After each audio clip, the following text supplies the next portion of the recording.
सबको जय मसीह की।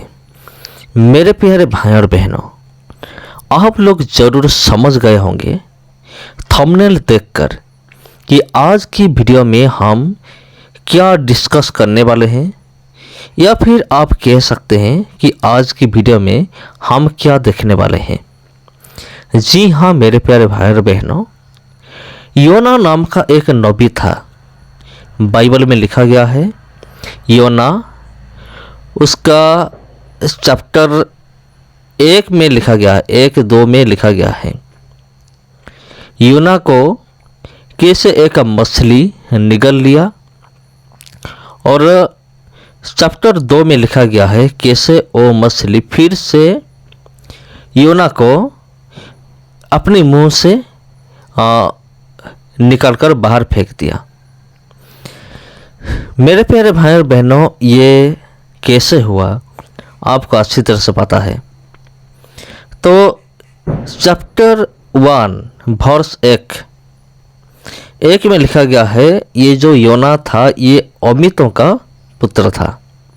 इनका पिताजी का नाम था अमितो, और परमेश्वर ने योना को कहा कि तुम निनवे को जाओ, जाकर निनवे के विरुद्ध तुम भविष्यवाणी प्रचार करो कि ये जो निनवे का जो नगर है ये पूरी तरह से नष्ट हो जाएगा, हम उनको नष्ट करेंगे। लेकिन योना ने निनवे को ना जाकर तरसीस को जाने के लिए एक जहाज पर चढ़ा। तो समुद्र में आंधी आई और हर एक आदमी अपने अपनी देवता के पास प्रार्थना करने लगे। उसी टाइम योना सो रहे थे जहाज के अंदर। तो जहाज का जो अध्यक्ष थे वो आकर कह रहे हैं योना को कि तुम अपनी जो देवता है उनके पास तुम प्रार्थना करो। ये देखिए, ये एक समुद्र है, और जैसे आपको मैंने कहा थंबनेल में दिखाया, मछली ने निगल ली थी योना को। उसके बाद क्या हुआ आपको अच्छी तरह से पता है। योना को एक मछली ने निगल ली, और अगर आप चैप्टर 2 का 10 में अगर आप देखेंगे तो वो जो मछली था ना, वो फिर योना को निकल रहा है अपने मुंह से। वो जो सूखा ज़मीन है, ज़मीन के ऊपर निकल दिया फिर से।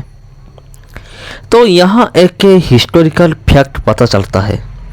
कुछ लोग कहेंगे, कुछ विरोधी लोग ऐसे हैं, उनका मानना ऐसा है कि बाइबल में जो भी लिखा गया है वो सच नहीं है, वो बाइबल एक झूठा किताब है, लोगों का कहना है। लेकिन मेरा कोशिश ये हमेशा के लिए रहता है कि देखिए मेरे प्यारे भाई और बहनों, मेरा कोशिश ये रहता है कि बाइबल के अंदर जितनी भी जगह है, मेरे द्वारा जितने भी मुमकिन हो सके मैं आपको दिखाऊं, ताकि आपका जो विश्वास है वो भी प्रभु के पास मजबूत हो सके। मेरे प्यारे भाई और बहनों, ये जो समुद्र आप देख रहे हैं ये है मेडिटेरियन सी। मेरे प्यारे भाई और बहनों, मेडिटेरियन सी। और बहुत सारे लोग ऐसे होंगे जो कि विश्वास नहीं करेंगे, क्या सच में ये मेडिटेरियन सी में मछली ने योना को निगल लिया था? क्या ये वही समुद्र है मेडिटेरियन सी? बाइबल में मेडिटेरियन सी तो नहीं लिखा गया है, हाँ महासमुद्र ऐसे लिखा गया है। मेडिटेरियन सी, एक मछली ने योना को फिर से ज़मीन में आकर क्या किया, बाहर कर दिया। और कुछ बाइबल स्कॉलर्स है, उनका मानना ये है कि योना को जिस मछली ने निगल ली थी वो ये मेडिटेरियन सी है जो आप अभी देख रहे हैं। और कुछ बाइबल का स्कॉलर्स है, उनका मानना ये है योना को जिस मछली ने निगल ली थी वो मेडिटेरियन सी नहीं है, वो अरेबियन सी है। ये दो प्रकार की बात हुआ है इधर। कुछ कहते हैं मेडिटेरियन सी, कुछ कहते हैं कि नहीं ये अरेबियन सी। और ये देखिए, ये जो आप देख रहे हैं उसी टाइम का काइसरिया का एक जगह है, एक स्टेडियम है, एक पुराना स्टेडियम जो आप देख रहे हैं। देखिए कितना साल पुराना हो चुका है, लेकिन ये कितना मजबूत होकर खड़ा है, आप देख सकते हैं। देखिए थोड़ा सा, ये कितना मजबूत होकर खड़ा है। और उनके पास ये है मेडिटेरियन सी, इसके पास है।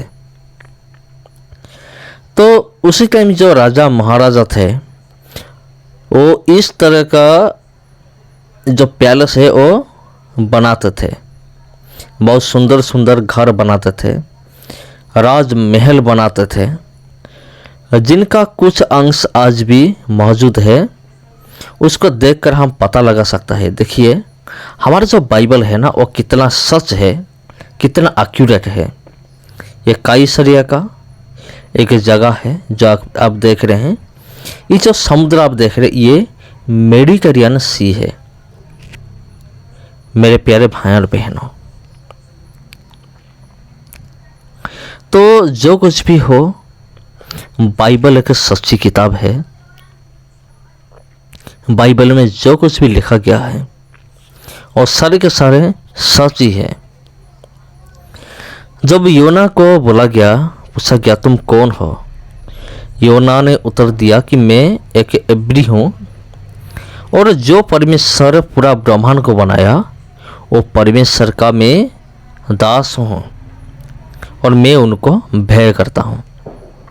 ये देखिए ये एक टूटा हुआ घर है, ऐसे इस तरह से बनाया जा रहा था उसी टाइम, और आज टूट कर सिर्फ फाउंडेशन रह गया। तो जो भी हो, आज हमें वो सारी चीज़ दिखाई दे रहा है। देखिए जो कि 2000 साल के बाद भी हमें दिखाई दे रहा है। चलिए हम और कुछ चीज़ को हम देख लेते हैं। ये जो मेडिटेरियन सी है, जो काइसरिया है, काइसरिया के अंदर समुद्र के पास एक शॉपिंग मॉल है और इसके अंदर बहुत अच्छा सा चीज़ मिलता है, बाइबल रिलेटेड या फिर आपका घर का सामान, सब कुछ इधर मिल जाएगा आपको। और यहाँ बैठकर आप खाना भी खा सकते हैं, नाश्ता कर सकते हैं। यहाँ नाश्ता भी मिलता है लेकिन बहुत महंगा है। जी हाँ, बहुत सारे लोग मुझे मैसेज करते हैं कि उधर जाने के लिए कितना पैसा खर्च होगा, जाकर आने के लिए कुछ दिन रहकर अगर हम आएंगे तो कितना खर्चा होगा। अगर आपका जो मिशन अगर 1 हफ्ते या फिर 2 हफ्ते के अंदर होता है तो जाने आने के साथ साथ रहना या फिर खाना पीना घूमना कुल मिलाकर कम से कम 4 से 5 लाख रुपया खर्चा ज़रूर होगा। जी हाँ, और जिनके पास पैसा है वो ज़रूर उधर जाकर आ सकता है। अगर पैसा नहीं है तो प्रार्थना कर सकता है, हमारा परमेश्वर यहोवा जिरी परमेश्वर है, वो ज़रूर देगा। सबको जय मसीह की मेरे प्यारे भाई और बहनों, और आज के लिए इतना ही। अगर वीडियो अच्छा लगा तो वीडियो को शेयर कीजिए, चैनल को सब्सक्राइब कीजिए। सबको जय मसीह की।